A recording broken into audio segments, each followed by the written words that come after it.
everybody, welcome to my channel. My name is Sharon and this is a channel that is dedicated to all things related to narcissism. I make videos every Monday, Wednesday, and Friday on all types of topics related to narcissism.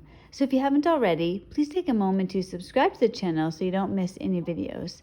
I would really appreciate it if you gave the video a thumbs up. It's a free way you can help me out, and definitely don't forget to leave a comment because I like to read what you have to say. So I mentioned on Friday that I was hoping that Joe was going to join me for today's video, and guess what? I have great news. The man himself, Joe, is here. So Joe, welcome back to the channel. Oh my gosh, thank you for having me back. It's good to be back, Sharon, for sure. I'm so happy to have you back. It's been about a month since you were last on the channel. Actually, the last time you were on the channel, we were living in separate states. We were separated by like 1,000 miles, and here we are separated by like 2 feet, maybe. So it's so good to have you back. So, you know, it wasn't intentional. Joe is not supposed to be gone this long from the channel, and there's a reason for it. And I think, you know, we both were talking about this, and I think this is an important thing to talk about. And today we're going to talk about, you know, the recovery from narcissistic abuse, spiritual warfare, and what it really means. You know, for some of us, you know, I've been really blessed. Like for me, I didn't really struggle. Like when my ex, like when we split up, it was really a praise God, hallelujah, I'm ready to live now. And that's how it's been for me. For Joe, it's been very different. So Joe, why don't you tell us a little bit about how it's been for you? What has happened to you as you've tried to recover from this?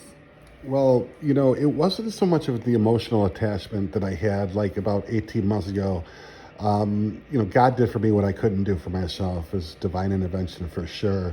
But I wasn't attached emotional. It was more that like she had taken every dime that I had, left me with my 2 boys. Her mother was living with me, our pets. We have 2 cats and a dog. I was broke, you know, and it was a very scary time.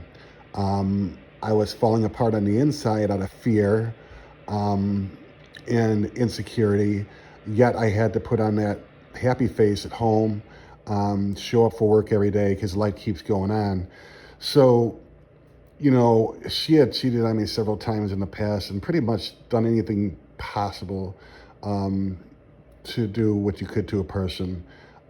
So it wasn't so much of the emotional, it was just, you know, I believe that many of us, I speak for myself though, I was codependent. My self-worth and self-esteem were wrapped up in this entanglement with her and how she treated me. So it was recovering from that in the codependency and looking at why the hell I stayed and my self-esteem, trying to work through that while trying to take care of my sons. And it was just, it was rough, you know, for me. We had a different, like we have similar upbringings, but mine was a little bit different too, you know, that they had a role to play in it. Now, I know you've been separated for 1.5 years at this point. So why is it, do you think, that you've suffered over the last couple of weeks with a lot of anxiety? Or why do you think it's kind of, there's been like an uptick in it? Well, about 2 weeks ago, I got sick. I got COVID. With that being said, I wasn't feeling well so much physically. Now, a lot of the listeners know that I'm a recovered alcoholic and drug addict. I've been in recovery for, well, since I've been 25 years old. I'm in my late 40s now. So going to support groups and meetings and stuff like that and not isolating and trying to help other people is a huge part of my recovery. When I was sick, I wasn't able to be amongst, I call them my kind of people. And slowly that played a role in how I started to feel. It went from physical to mental because my brain was foggy. This COVID crap, it kind of messes with your brain a little bit, so I wasn't on top of my thinking. I'm working, you know, full time.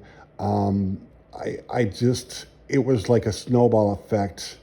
It was like I just started spiraling downward. I found myself being out in the desert, I call it. Just the anxiety, the stress, all those things that I felt growing up all started coming back to me. You and I have discussed that we believe narcissism is spiritual warfare. So fighting it, you are literally fighting, it's a demonic attack. So what you had told me earlier, I thought it was like a great analogy about what Satan is doing in the corner while you're living your life. Do you want to tell us a little bit about that? Yeah, I just, while I'm living life and going through life, sometimes I think like that demon's in the corner doing push-ups, training, waiting for that one moment of weakness, some way to kind of get in to mess with you. And I had told Sharon, some of you guys have heard my story, I felt like this spiritual warfare has been going on ever since I was a young kid. My mother was a narcissist. She was an alcoholic. I had about 13 to 14 major surgeries from birth abnormality I had when I was a kid. So by the time I was 7 or 8 years old, I was in and out of hospitals. My father left when I was 10. This is no pity party. This is just people had a lot worse. But I was just with my brother and myself. My mother was an alcoholic and a narcissist. A lot of bad things were said and done behind closed doors. So I believe that my mom was, in a way, like demonically just influenced, so to speak. And this thing has attached to me ever since I've been a little kid. There's a lot of psychology and a lot of ways to explain it. But the best way that I explained it was, my mother later in life took her own life. That demon, I call it, and call it what you will, like it just changed faces. And when I met this narcissist, I was about 25 years old. I had just gotten sober. I was in recovery for about 6 or 7 months, long enough to build a foundation for sobriety, but I was still working on my spiritual relationship with God and my true self and learning about myself. So about 6 or 7 months in, I got entangled with this narcissist. And then, 20 years later, 22 years later, here I am. It's weird. Like when you say that, it seems, here's, the evil, whatever it is, in the corner waiting to get you. And so you had this foundation that you were building. And then it almost seems like this was like a purposeful attack, and now here you are, and you finally, you and I have both talked about how we got out of our entanglements because we believe God literally rescued us. When that happened, when you ended the relationship with her, what were your thoughts on that? What did you think was going to happen for you moving forward? Well, I always believe, like, I looked at narcissism in the quote-unquote relationship almost like an addiction. In addiction, there's complete abstinence from drugs and alcohol to even have a chance to kind of get an idea what the hell's going on, to get that power of choice back from God. Here was the issue. My codependency and my own issues I had long before I met the narcissist. Those issues were not resolved. Those inward challenges I had manifested externally, which I believe is why or how I got entangled with the narcissist. So I had issues before I met her. My best thinking put me in a relationship with this narcissist. That's evil in itself. Plus, I'm dealing with my own issues. Well, when I had cut off the chains, it was a couple months after I started feeling better. We had come to terms with a divorce that was supposed to be finalized. It was notarized. It was all done in paper and in front of an attorney. I pretty much, in a nutshell, you guys, I gave her every last penny in my savings account to avoid her asking for alimony and half the house, and then for my kids' future to be thrown away through her own heroin addiction. She was an active addict, and I don't know what the proper word for it is now. It's a psychopath. What do they call it now? Whatever they call that. What do they call it, Cher? A psychopath? Oh geez, I can't remember. I'm sorry, I'm not sure. Are you talking about like a split personality type of thing, or? No, there was another way. There's another term that psychiatrists call it now instead of psychopathic. Self-love deficient? No, that's codependency. Oh. The psychopath, they call it something else, social something or whatever. But that's what I was dealing with. And after she had signed that, I felt like, you know what, I'm broke, but I got a job and I could do this, Then she reneged on it. and she had her lawyer withdraw, and she was going after everything. And that was about, she's been gone for about 18 months now, but that was about 3 or 4 months in. So I had about 2 months of peace, knowing like I was working on my relationship with God again, looking at my own issues that I had to take, and it was tough, man, because she was still stealing from me. She stole my car, but she couldn't get arrested because we were still married.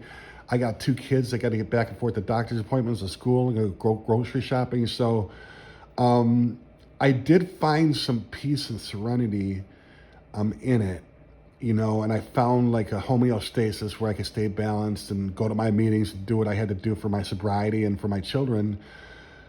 But I'll tell you what, like, it comes and goes. I believe like this demon, whatever you want to call it, doesn't have a person to be in right now. So I remember for this last year and a half of having panic attacks late at night, and just this 2 weeks ago when I got sick, it kind of like took advantage of it in a way, and they call it the herd theory. You ever see those animals like the wild buffalo or whatever on National Geographic, and they're going across the plains and they got to cross the river to get to the other side where the green grass is, and the older buffalo or wildebeest and the younger ones that fall kind of behind, they're weaker. There's a herd, or there's a pride of lions following them, waiting for the one to get away from the pack, like to fall astray. And that's what I felt like. I feel like ever since I've been a little kid, this thing that influenced my mother has like attached to me somehow. I know it sounds crazy. I know, as I said, a lot of psychology and a lot of issues and codependency and probably depression and stuff like that. But I swear to God, it's the only way that I could describe it. That doesn't sound strange to me, but that's, because I do believe in spiritual warfare. And I think a lot of us who have experienced any type of life with a narcissist, this is something that is beyond human capacity. Like, it's terrible. That's why there are so many channels, there are so many people talking about this, because it isn't normal. It's something outside of a human experience, and you can only fight it with God. Now, you and I have had very different experiences. For me, it really, when I first ended the entanglement with my ex, it was similar to you in the sense that I didn't do it on my own. Like, God released me from it. I don't know that I would have had the strength to do it on my own. But when he did, now at first it was bad, the first 2 weeks particularly, because I was finding all this stuff out. My ex hadn't paid me bills, and then he had tried to get me arrested, and Child Protective Services got involved, and it was all lies, but I still had to deal with it. It was very real, and it was horrible, terrible. And until the whole thing was over with the Child Protective Services investigation, which took 2 months, that was there. But even then, like after that initial 2 weeks, for me, I was so happy to be free. I mean, I felt like someone being released from jail must feel, or like I had cancer and now I'm healed. Like, I was ready to live, and I did. And it was the most beautiful and wonderful thing that's ever happened. I mean, it's been fantastic. Why do you think that is? Because sometimes I feel guilty. Like, I feel guilty because that happened to me, and then I see you struggle. Well, I love that there's certain people. I think we're all in the front lines battling this power greater than ourselves, beyond human aid, the spirit of whatever it is. A lot of it has to do with our upbringings and stuff. I like, for me, it was just that low self-worth and low self-esteem and codependency was built into me by the time I was 7 or 8 years old. It affected me in a great way, So I was kind of screwed up before I met the narcissist in a little bit, I got sober at 25 years old. I started using drugs and abusing alcohol when I was like 12 or 13. I went to Catholic schools, went to college, and it just does. Like, and the point of why I wanted to talk about this is that when people like you, I don't get. I do believe because I see it. I see you live it. I know that you're not faking it. Like, this is real. Your joy. Like, that's why I love being around you, because I need to adapt. Still, like, this attitude of letting love be a motivator, because my whole life it was pain. But there's people out there that went through narcissistic abuse that are like me that might be like, well, I don't get that. Like, hey, I snapped out of it. I'm free. Everything's hunky dory. It's like, I could tell you one thing though, is that if I didn't think it was going to get better, like I wouldn't try anymore. I would just give up.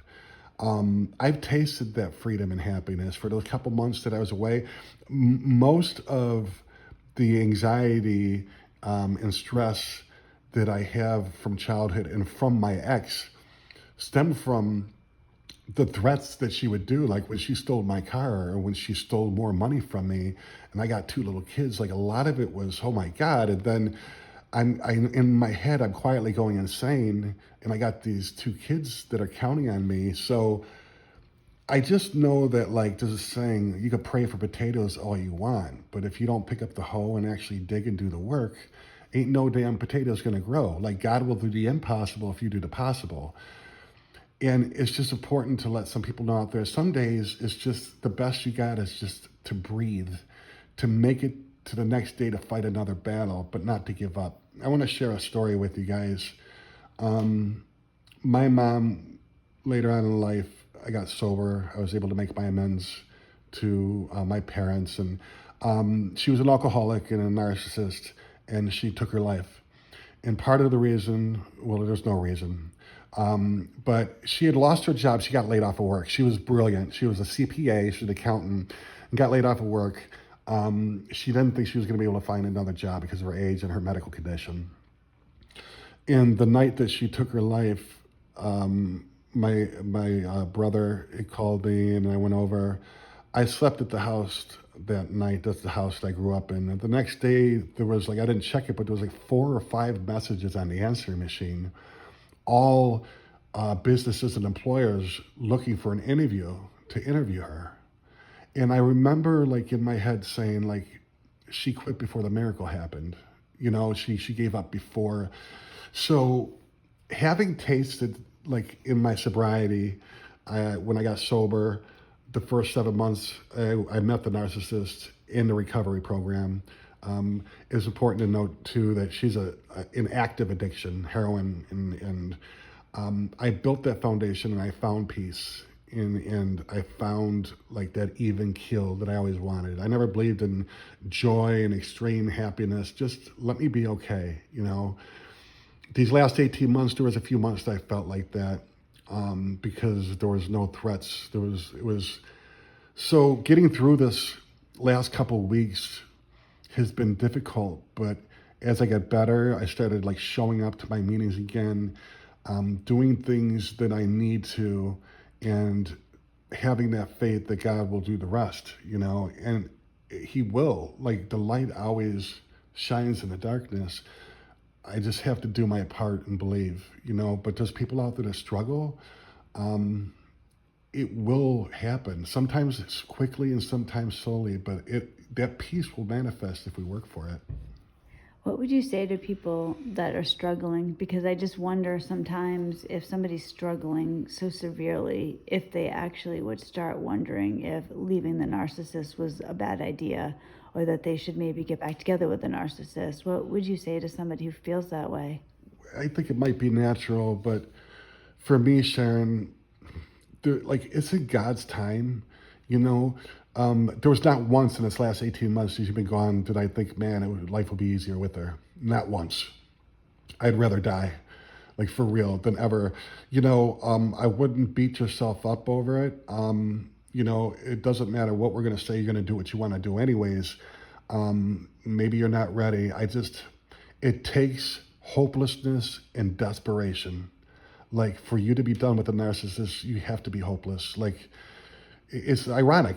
You got to be hopeless and know that no matter how you spin it, there's no hope in order to find true hope. So if somebody's out there that might be in that position, I just hope you're desperate, because you got to change everything pretty much but your name, and be willing to do anything, like, to get out of it, you know. And as I said, I ain't no hero. God did for me what I couldn't do for myself. There was a series of events that happened where I pretty much had no choice. I did, but no matter how I spun it, I was like, my heart just was just like, you can't do it, dude. Like, it just won't.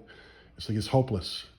And when I started concentrating on myself and started looking at my issues instead of pointing them at the narcissist, understanding acceptance and forgiveness of myself and humility, like my best thinking got me involved with the narcissist. So they're not the only problem. There's a problem here that I got to deal with. And just that's how I see it. I don't regret any of like not wanting her to. I never had that thought. Now the last 22 years when we were back and forth, back and forth, back and forth. Yeah, it was. I just wasn't ready because I wasn't desperate enough. I had to hit a spiritual rock bottom, and for the last 20 years, I've been living on my bottom, like just fully furnished, living on my bottom, just absolutely miserable. What about now? Like you said that you feel like you're starting to get out of it a little bit. So what do you think about the future? Like, let's just assume you get out of this and you're feeling good. What happens if this happens again? Or do you think there's ever like a time period where this isn't going to happen anymore? Well, sometimes I have that feeling of I don't know if you call it paranoia, but things are going okay, and sometimes I'm like, oh God, like when's it coming?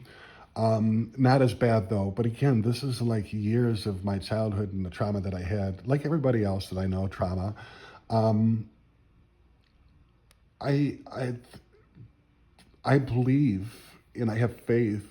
I've tasted peace and serenity. I know that my whole life I used pain as a motivator.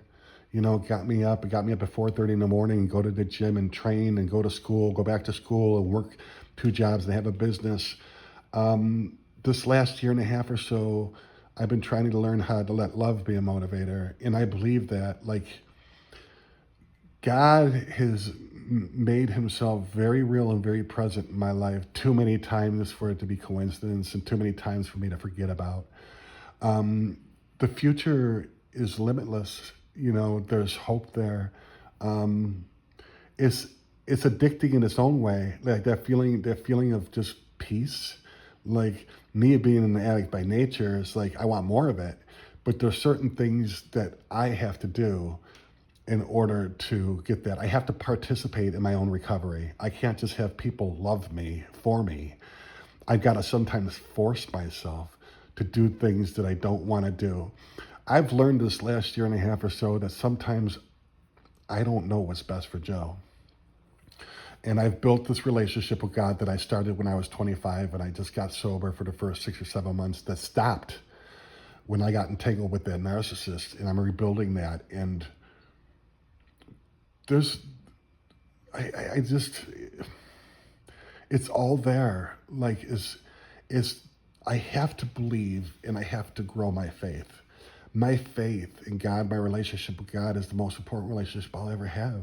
As much as I love you, and as much as I love my brother and my friends, that is a relationship with Joe.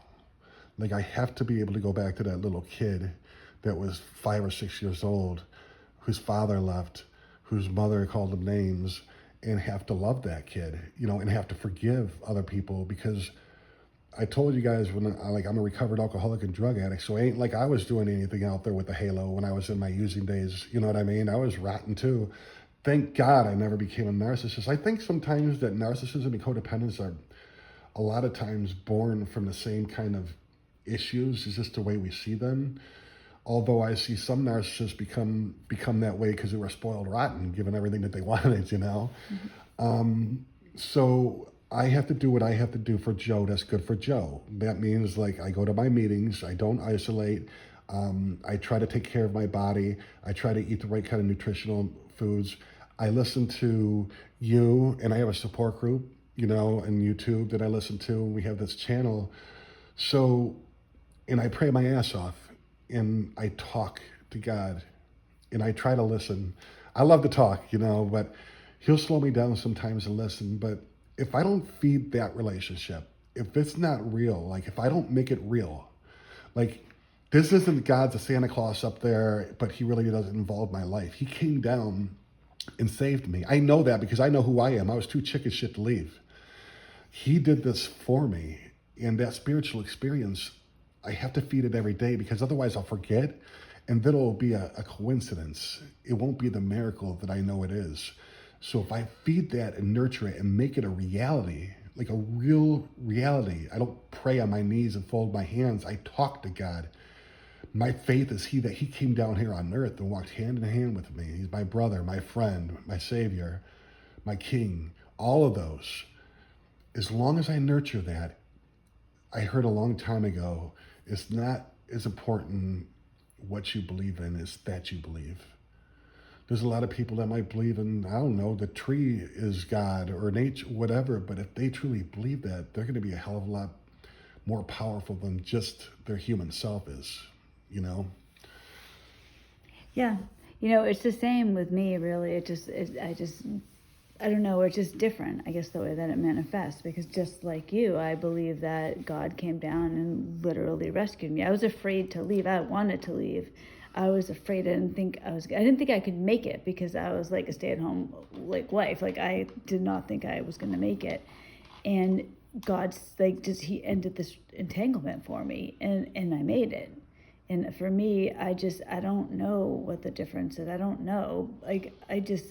But I jumped into life. Like, I just jumped right into the deep end, and I swam. Like, I didn't sink. You know what I mean? You were talking about that. We were talking about bridges a couple of days ago.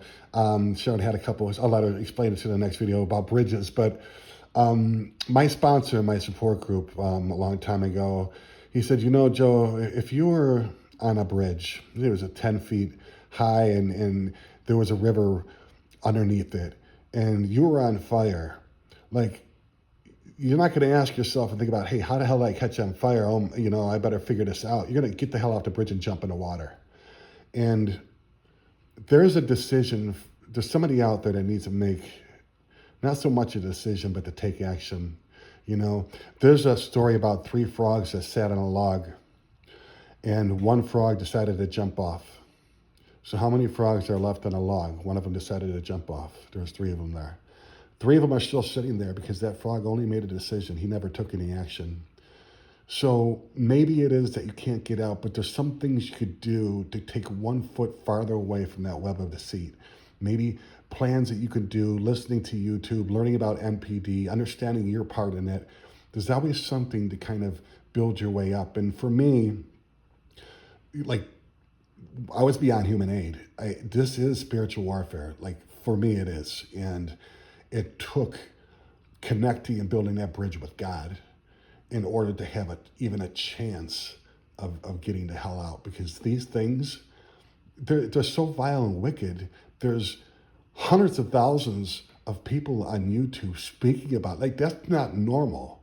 That's not like a normal, oh yeah, he's manic depressive or bipolar. It's like, nah, not with hundreds of thousands of people out there saying, yeah, there's no way in hell I could get out of this without God or some belief higher than myself. There's something much, much bigger here.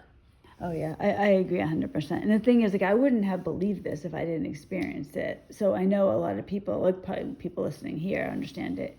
But when you tell somebody else, it sounds crazy. Like, yeah, all right, whatever you say. And then, of course, the narcissist can, present themselves differently to different people. So, God, if you guys could see my ex, and it's just like, people would see him and be like, what are you talking about? He's fine. Like, that's crazy. Like, I sound crazy, Yeah. And that's what happens to all of us.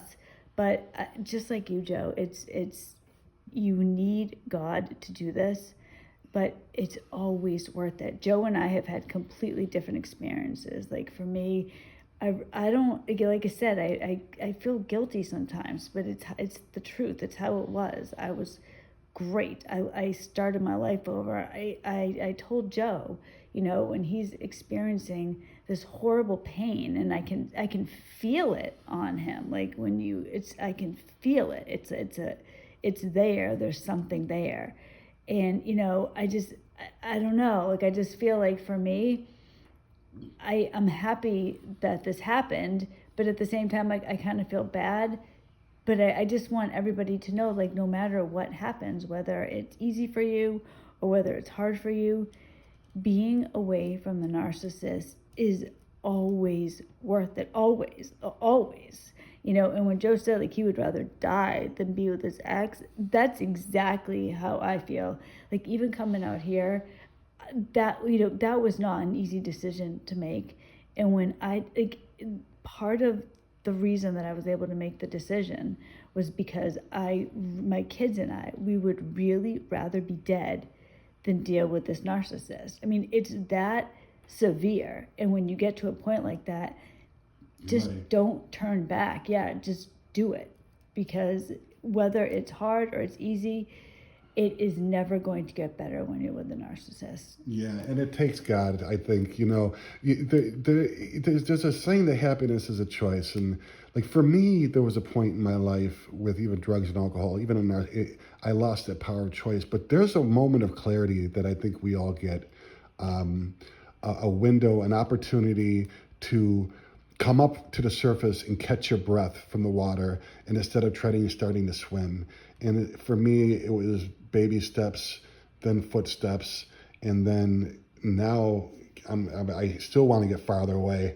But yeah, the most important thing too for me was that I wasn't alone. There was other people. When I knew I wasn't alone, that hey, there's other people out there. Mm-hmm. I'm not nuts. I'm not the narcissist. Like, okay, I got issues, more issues than a box of Kleenex tissues, but I don't got no damn NPD where I'm vile and want to freaking do harm to people. Yeah. When I knew I wasn't alone, that's when it began.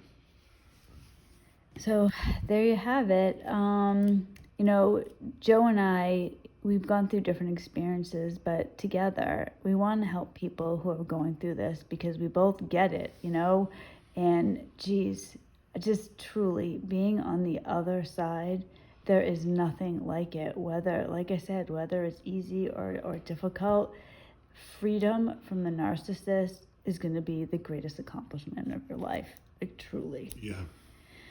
So I hope you enjoyed this video, and Joe will hopefully be back next week, but even if he isn't, he will eventually be back on a regular basis. So thank you, Joe, so much for coming today. Thanks for asking me, and thanks for your patience too with me. Oh, it's fine. So I guess I hope everybody has a wonderful week, and I will see you on Wednesday, and hopefully Joe will be back next week. Yep. Bye, everybody.